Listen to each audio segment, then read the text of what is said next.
What up, Marsh Pod? We're recording this on a Monday morning. We've had a very fun last week in college basketball, and I think it's obviously going to get even better. 8 of the top 15 teams last week losing to 2 of them to another top 25 opponent. But that means more than half of our top 25 or top 15 teams are at least on a 1-game, if not worse, losing streak. And despite that, we saw Iowa, UCLA, and Georgia Tech all not move from their rankings of 9, 10, and 11. We see Louisville jump up to the top.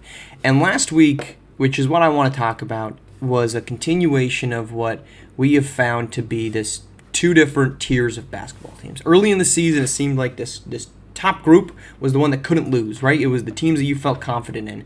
Then there was a big second group. Then that big second group shrunk, and the first group expanded because those teams started winning basketball games. We started thinking they could actually be a championship contender.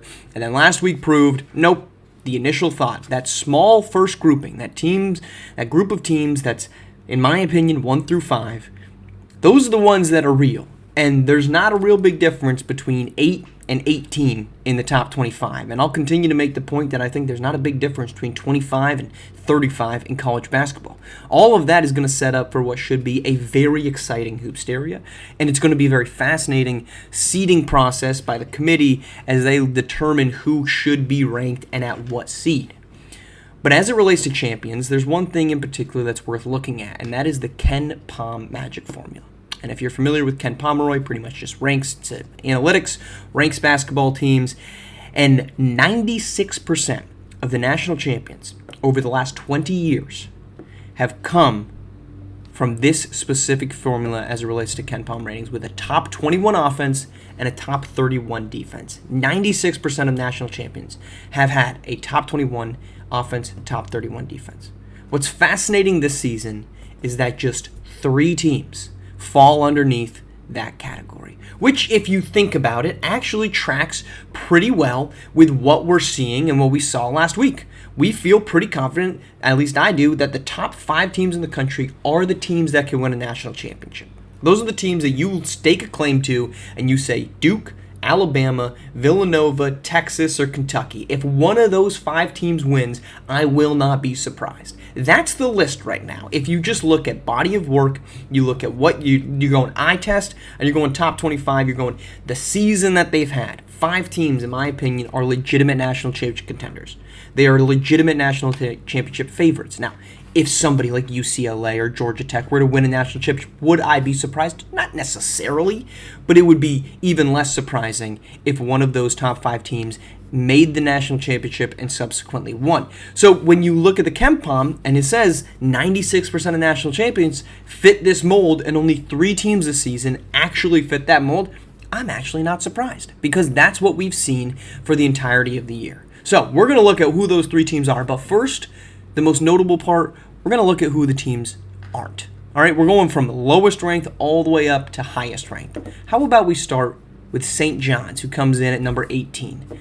22nd ranked offense, 32nd ranked defense. This is as close as you can possibly get to not being in. Again, 21 and 31 offense defense rankings, and St. John is 22 and 32. It's like the door is just shut. Every other team on this list fits one of the 2. St. John's fits neither of the 2, but they're as close as you can possibly get to both of them. How about Arkansas coming in at number 16? And I'm not doing every single team because that obviously only 3 teams. We don't need to go through the top 25. But these are the ones that stood out to me.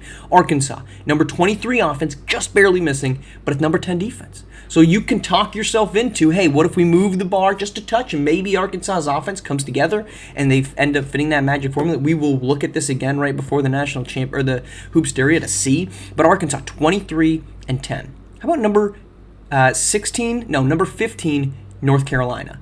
8th ranked offense, 64th ranked defense. How about Mississippi State? 31st ranked offense, about 10 spots out of where they need to be, but the number 12 team in the nation has the 30th ranked defense. So in the range with the defense, just not in the offense. UCLA coming in at number 10, also misses. Number 7th ranked offense, great. Number 66th ranked defense.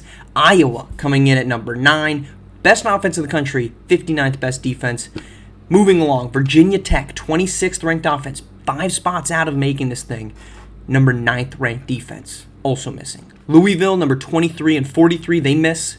Memphis, second best offense, but a 72nd atrocious defense. That's their Achilles heel there. Kentucky, a 3rd ranked offense, 54th ranked defense. Villanova doesn't get in, 4th ranked offense, 48th ranked defense. And the last team that doesn't get in, Texas, 5th ranked offense, 61st ranked defense. You can kind of start to put together who's in there, but what stands out to this group of these don't get ins is that a lot of them have fantastic offenses, but their defense continually fails to deliver. Texas at 61, Villanova at 48, Kentucky at 54, Memphis at 72. You sit there and say, I love what you can do offensively, but your defense just does not match what is required over hoops area. That's why they don't fall into this magic formula. Interestingly, I think 3 teams really to me stand out of this don't make it. Virginia Tech, Mississippi State, St. John's. Look, I've not been shy about saying I don't believe in Virginia Tech, but they are 5 offensive spots away from getting in. The problem with Virginia Tech, and we talked about it this morning on SimWorld today, they do not meet the maker in the big games. Their 4 losses this season have all come to teams that shouldn't be better than them, but they are, right? They lose these big games against teams that are just better. And they are as good as you can get in terms of a second-tier team without getting over the finish line. They don't win the big games. St. John's, similar criteria. They don't win the big games when they have the opportunity in front of them, but yet you look at them, 1 offensive and 1 defensive spot up. What could change in the span of a week? And suddenly this is a team that falls into the formula. That is worth watching. Those 3 teams, if you throw in Mississippi State, who I mentioned, Virginia Tech, Mississippi State, St. John's, just on the outside looking in of this formula, but not quite there. Again, I'm not saying those teams are bad. I'm not saying those teams are good. I'm not a big believer in Virginia Tech. It's the team I kind of doubt the most in the top 10. But when you look at these analytics, analytically speaking, purely, they're in there. Their eye test doesn't match. So who are the 3 Magic teams? First 2 are easy. Alabama and Duke, the number 2 and number 1 teams in the country. Alabama, 13th best offense, 21st best defense. Duke, 12th best offense, 8th best defense. That's no surprise. These teams have been better than everybody. There's a legitimate debate to be had about who's number 1 and who's number 2. And frankly, it doesn't matter who you pick because they're going to be number 1 seeds in their respective brackets. They're going to be the number 1 and number 2 overall seeds. They're going to be number 1 seeds. Where they rank right now in the SP Top 25 simply does not matter. But they are the 2 best teams, and they have been at 21-2 and 19-2. The only 2 teams with less than 4 losses. The only 2 teams, at least Duke, the only team that's reached 20 wins. Alabama will get there very soon. They have been dominant from the jump. But how about that 3rd team?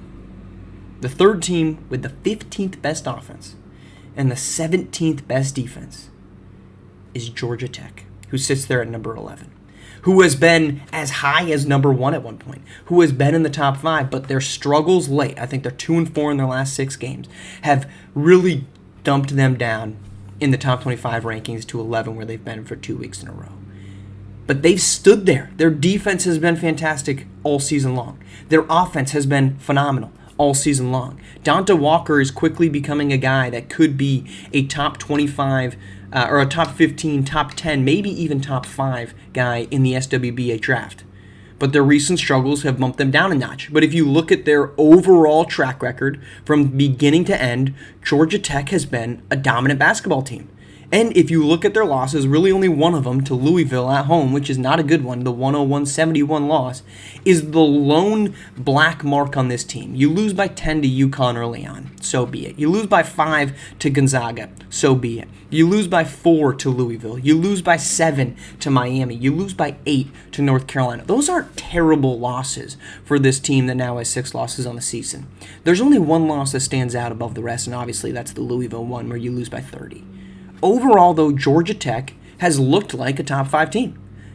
Over the last 6 games, they have not, and that's why they fall to number 11. But analytically, this is a team that sits there and falls underneath the magic formula that says they're a team that can win a national championship. Now, does that mean they're going to? I find that hard to believe. I truly do. But they have the makings of it. You need to be able to play good defense. Alabama, Duke, and Georgia Tech do that. You need to be able to have an offense that can withstand, that can meet big teams, right? And that's the problem that we've talked about with a team like Duke. Their offense cannot play, or Princeton cannot play in the big games. They slow down, they get beat up, they can't do it. All 3 of those teams can meet that. they also can get the timely stops, which teams like Villanova, Kentucky, Memphis, and Iowa have not proven to be able to do time and time again. Alabama, Duke, Georgia Tech. If we're talking analytics, if we're talking 96% of national champions, it's one of those three teams winning it. Do I think they're gonna? I like that Duke's there. I like that Alabama's there. Wish it was somebody like Kentucky that was in our third spot. But Georgia Tech has a legitimate shot at winning a national championship, analytically speaking. And if you squint a little bit over the last 6 weeks, but overall, the eye test-wise,